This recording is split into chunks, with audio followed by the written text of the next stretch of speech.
সুপ্ৰভাত সকলোকে। আজি হৈছে শনিবাৰ আৰু মোৰ অফিচ বন্ধ, সেইকাৰণে ভাবিছোঁ যে ৰাতিপুৱাৰ ভাত খাবৰ কাৰণে মই কিবা এটা বনাওঁ। মানে মাংস অলপ আনি থোৱা আছিলে, গাহৰি মাংস, সেইকাৰণে ভাবিছোঁ অকণমান ড্ৰাই ফ্ৰাই কৰি খাওঁ আজি। এইফালে মই সেইকাৰণে পিঁয়াজ, বিলাহী আৰু ঘৰৰে মান ধনিয়া ছিঙি আনিলোগৈ। আৰু এইফালে আকৌ দালি বনাই থকা হৈছে, ঔটেঙাৰ দালি। এনেকৈ খাই বৰ ভাল লাগে দেই ঔটেঙা দালি।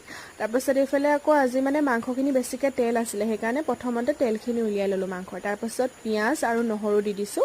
আদা নাছিলে, সেইকাৰণে নহৰুকে দিলোঁ আৰু। তাৰপাছত নিমখ হালধি দি ধুনীয়াকৈ অকণমান সময় ভাজি ৰাখিলোঁ। এয়া দেখিছেনে কিমান তেল ওলাইছে।